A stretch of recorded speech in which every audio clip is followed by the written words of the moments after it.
nous étudions les règles relatives aux funéraires, la préparation du mort, la prière et l'enterrement du défunt. Et nous nous sommes arrêtés sur l'obligation aux musulmans de laver le défunt parmi les musulmans. Le Cheikh Ibn Baz rahimahullah a dit excepté celui qui est mort sur le champ de bataille, c'est-à-dire le martyr qui est mort sur le champ de bataille. Il a bien précisé celui qui est mort sur le champ de bataille, car dans les textes, dans les récits du prophète sallallahu alayhi wa sallam, plusieurs personnes ont été qualifiées comme étant martyrs alors qu'elles sont mortes de choses différentes de la rencontre de l'ennemi. Il y a dans des hadiths des gens qui sont cités parmi lesquels celui qui meurt suite à une maladie au ventre est martyr, celui qui meurt de la noyade, celui qui meurt sous les décombres et d'autres choses encore. Il s'agit du fait ils rejoindront les martyrs dans la récompense, mais dans les règles relatives au lavage de leur corps, ils sont comme ceux qui ne sont pas martyrs. C'est pour cela que le Cheikh Ibn Baz rahimahullah a précisé le martyr mort sur le champ de bataille. Ensuite, le Cheikh Ibn Baz nous dit, en effet, le martyr ne doit pas être lavé et on ne doit pas prier sur lui. On l'enterre dans ses habits, cela conformément aux actes du prophète sallallahu alayhi wa sallam lors de la bataille de Uhud, comme on le voit dans le récit rapporté par l'imam Ahmad rahimahullah d'après Jabir radiyallahu anhuma qui dit لما كان يوم أحد أشرف النبي صلى الله عليه وسلم على الشهداء الذين قتلوا يومئذ فقال زملوهم بدمائهم. Le jour de la bataille de Uhud, le prophète sallallahu alayhi wa sallam a regardé les corps des musulmans tombés dans le combat et a dit enveloppez-les avec leur sang, c'est-à-dire pas de lavage, on les enveloppe comme ils sont. Et la réponse à la question qui pourrait se poser, quelle est la sagesse de cela, est donnée dans le récit rapporté par l'imam al-Bukhari et Muslim d'après Abu Huraira, où le prophète sallallahu alayhi wa sallam a dit Ma min majruhin juriha fillah illa ba'athahu Allahu yawm al-qiyamati wa jurhuhu yadma al-lawnu lawnu ad-dam wal-rihu rihu al-misk. Il n'est pas un blessé qu'il a été dans la voie d'Allah sans qu'il ne soit ressuscité le jour de la résurrection par Allah avec sa plaie ouverte. La couleur est celle du sang, mais l'odeur sera celle du parfum.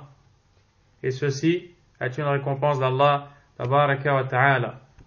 Quatrièmement, la description du lavage du mort. Le Cheikh Ibn Baz rahimahullah nous dit on lui couvre ses parties intimes, on l'élève légèrement et on lui presse le ventre délicatement. Puis celui qui est chargé de le laver s'enroule un tissu sur la main ou quelque chose de semblable et l'utilise pour lui nettoyer ses parties intimes. C'est donc la première chose que l'on doit faire avec le cadavre du défunt. On doit tout d'abord, bien sûr, lui enlever ses vêtements, mais prendre soin de couvrir sa nudité, c'est-à-dire la distance qu'il y a entre les genoux et le nombril. On doit donc faire en sorte de poser un tissu ou même quelque chose d'autre comme du plastique qui n'est pas transparent dans le but de cacher sa nudité. Car il n'est pas permis aux musulmans de voir la nudité de son frère de son vivant et même après sa mort. C'est un respect de la nudité de l'individu qu'Allah tabaraka wa ta'ala nous a ordonné. On ne doit donc pas regarder cela. Ensuite, on doit le lever. On lève légèrement et on lui presse le ventre délicatement. C'est-à-dire que le cadavre est allongé. Sa nudité est cachée. L'individu ou ceux qui vont le laver vont venir et vont mettre leurs mains sous sa nuque, la main gauche sous sa nuque et la main droite sur son ventre.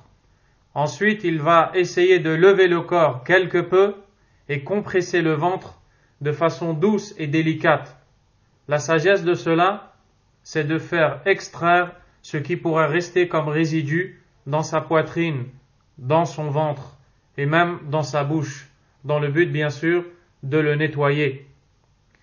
Puis celui qui est chargé de le laver s'enroule un tissu sur la main ou quelque chose de semblable et l'utilise pour lui nettoyer les parties intimes. Nous revenons juste au fait de presser son ventre. Il ne faut pas le faire avec dureté, car le fait qu'il est mort ne veut pas dire qu'on ne doit pas lui porter la même considération que quand il était vivant. La sacralité du croyant est identique de son vivant et même après sa mort. Ensuite, celui qui va procéder à son lavage va s'enrouler un tissu sur sa main, ou comme dit le Cheikh Ibn Baz, rahimahullah, ou quelque chose de semblable. Et grâce à Allah, aujourd'hui, nous avons des gants en latex, en plastique et toute autre chose encore qui nous permettent de se couvrir la main. Pourquoi ? Parce que c'est cette main que l'on va utiliser pour nettoyer les parties intimes du défunt. Et il n'est pas permis de toucher peau contre peau les parties intimes de quiconque, notamment celle du défunt ici, car c'est ce qui nous concerne. Donc, le musulman doit nettoyer les parties intimes du défunt, avec, bien sûr, un obstacle dans sa main. Cheikh Ibn Baz, rahimahullah, dit, puis il lui fait les ablutions comme pour la prière, car le récit est rapporté par l'imam al-Bukhari, d'après Atiyya, radiyallahu anha. Le prophète, sallallahu alayhi wa sallam, s'est adressé aux femmes qui en lavaient une autre, et leur a dit, Ibda'na bimayaminiha wa mawadi'il wudu'i minha. Commencez par son côté droit et les parties qu'elle nettoyait dans ses ablutions. Les savants ont dit, à l'exception de faire introduire l'eau dans le nez et dans la bouche. À ce moment-là, donc, on lui fera les ablutions comme pour la prière. Et au moment où on arrivera au nez et la bouche, on se contentera de mouiller sa main, c'est-à-dire la main de celui qui procède au lavage. Il se contentera de mouiller sa main et de la passer sur le nez et sur la bouche sans faire entrer l'eau, de peur que cette eau n'entre dans sa poitrine. Cheikh Ibn Baz, rahimahullah ta'ala, dit, puis il lui lave la tête et la barbe avec l'eau et du jujubier, ou quelque chose de semblable. Nous parlons bien sûr ici de l'homme, et plus tard nous parlerons de la femme, incha'Allah ta'ala. Le prophète sallallahu alayhi wa sallam a donné l'ordre aux compagnons qui ont lavé un des hommes qui était tombé alors qu'il était sur le dos de sa chamelle. Sa chamelle a fait un geste qui lui a brisé le cou. Il tomba aussitôt au sol. Il était en état de sacralisation pour l'accomplissement du pèlerinage. Le prophète sallallahu alayhi wa sallam a ordonné de procéder à son lavage. Il dit, Irsiluhu bima'in wa sidr. Nettoyez-le avec de l'eau et du jujubier. Le jujubier, appelé sidr en arabe, est un arbre. Il s'agit ici de prendre les feuilles sèches de cet arbre qui sont écrasées de sorte à ce qu'elles deviennent de la poudre, comme de la farine verte. On va mettre cette poudre dans un seau d'eau.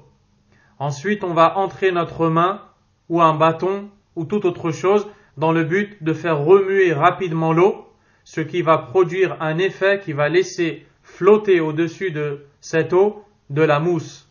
C'est cette mousse qui va servir de savon et en même temps de parfum.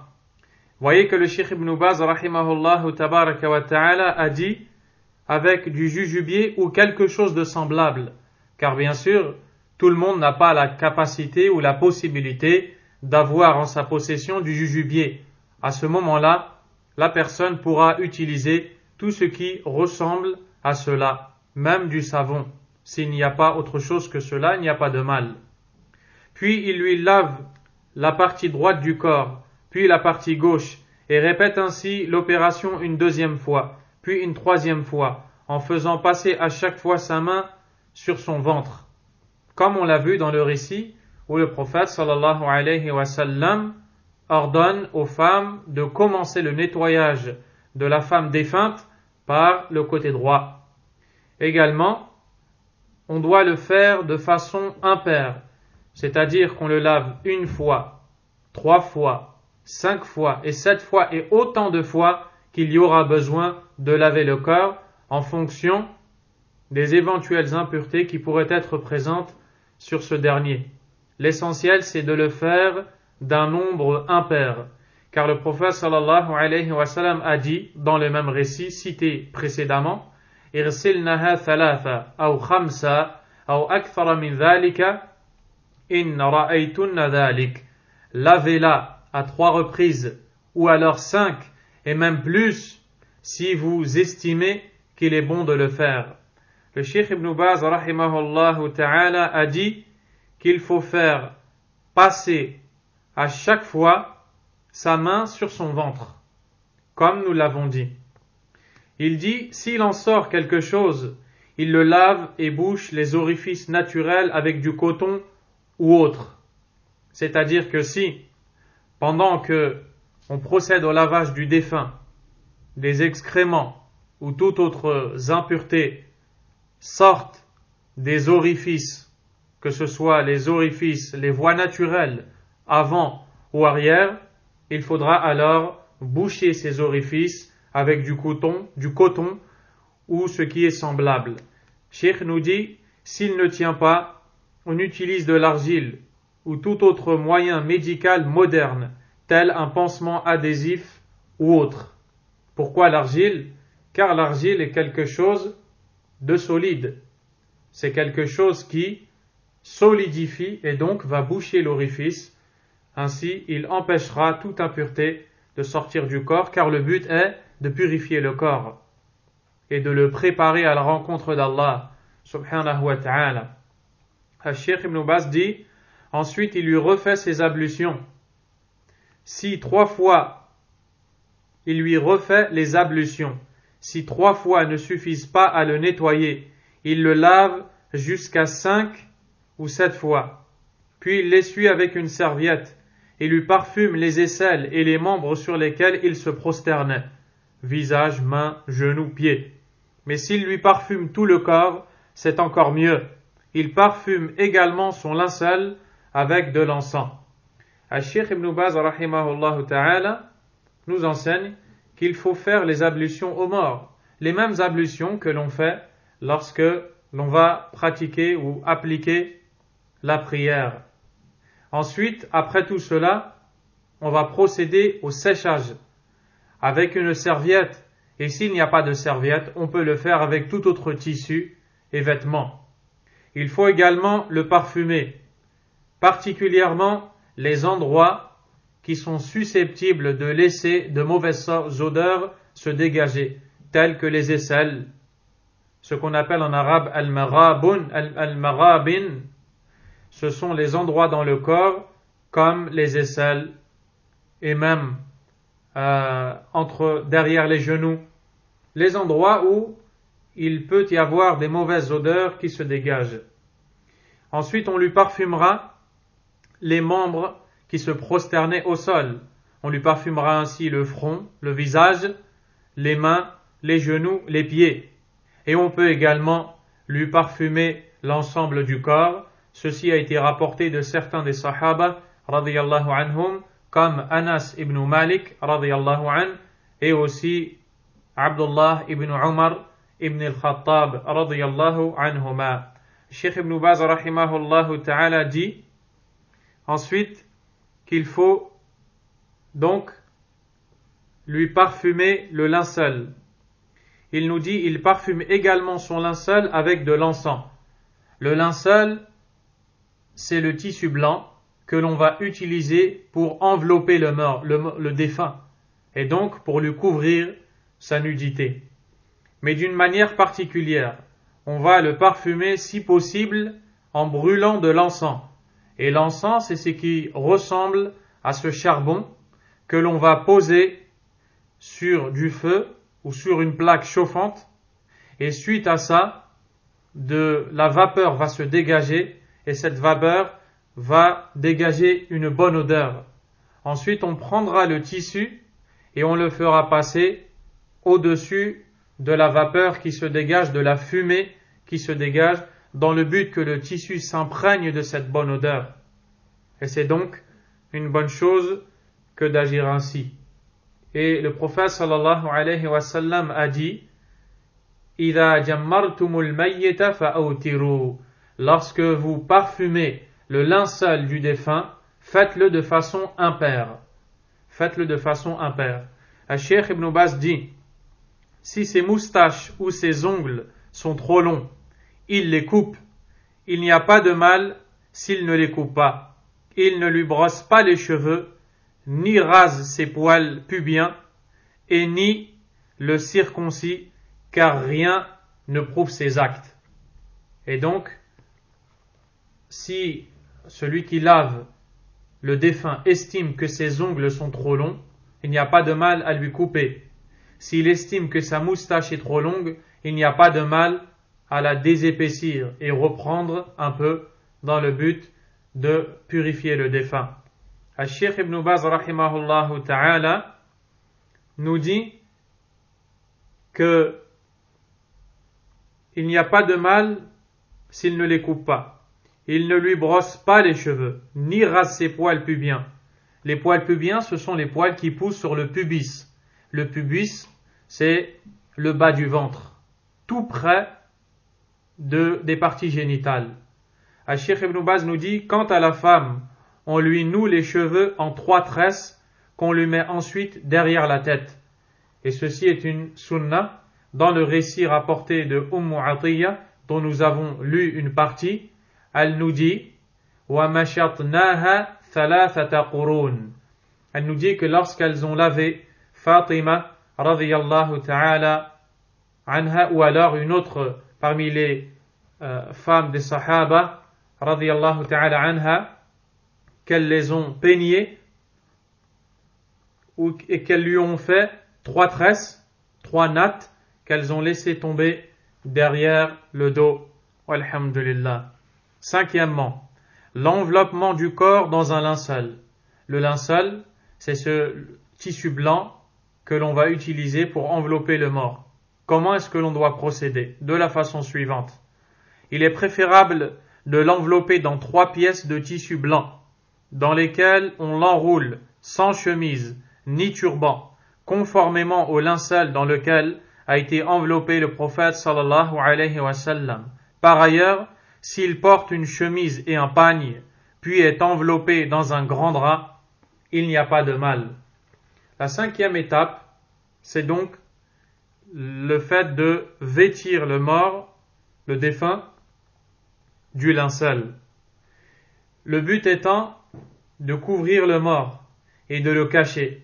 Et quand le prophète sallallahu alayhi wa sallam a quitté cette vie d'ici-bas, les compagnons radiyallahu anhum l'ont enveloppé dans 3 tissus blancs, comme nous le rapporte Aïcha, son épouse, radiyallahu ta'ala anha, qui nous dit Kuffina Rasulullah sallallahu alayhi wa sallam fi thalathati athwabin bidin sahuliyatin min kursuf, ay min qutn, laysa fiha qamisun wala imamah. Le hadith est rapporté par Al-Bukhari et Muslim. Quand le prophète sallallahu alayhi wa sallam a été enseveli, on lui a mis 3 tissus blancs en coton. Il n'avait donc pas de chemise, pas de tunique, il n'avait pas non plus de turban, comme il les portait de son vivant, sallallahu alayhi wa sallam. Et bien sûr, on doit l'envelopper en lui mettant les tissus un par un. On doit lui mettre les tissus un par un. Walhamdulillah. Cheikh Ibn Baz a dit, quant à la femme, elle est enveloppée dans 5 pièces de tissu, une chemise, un voile, un pagne et 2 grands draps. Le petit garçon, lui, est enveloppé dans un linceul constitué d'1 à 3 tissus. La petite fille, elle, est enveloppée dans une chemise et 2 draps. Vous l'avez compris, il nous parle de 3 personnes, la femme, le petit garçon et la petite fille. Quant à la femme, elle sera enveloppée dans 5 tissus, dans 5 pièces de tissu. une chemise, un voile, un pagne et 2 grands draps.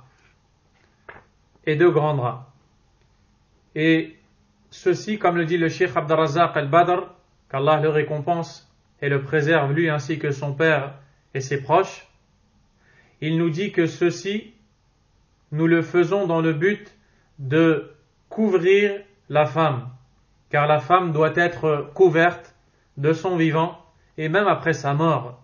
C'est un respect que l'on doit à la femme lorsque l'on procède à son lavage. Et comme vous allez l'entendre plus loin, aucun homme n'a le droit de laver une femme à l'exception de son époux, et aucune femme de son épouse, et aucune femme n'a le droit de laver un homme à l'exception de son mari. C'est la seule exception. Sinon, ce sont des femmes qui procéderont au lavage de la femme. Walhamdulillah. Donc, les 5 tissus sont, premièrement, la chemise. La chemise, c'est ce qui sert à entourer la femme et notamment à cacher le haut de son corps. Un voile.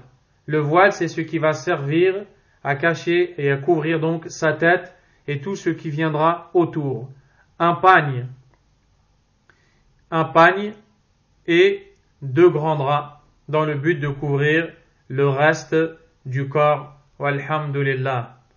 Cheikh Ibn Baz nous dit dans son recueil de Fatawa, هذا هو الأفضل كما ذكره أهل العلم. C'est la meilleure chose à faire, comme l'ont mentionné les gens de science. Et plusieurs récits du prophète ont été relatés en ce sens.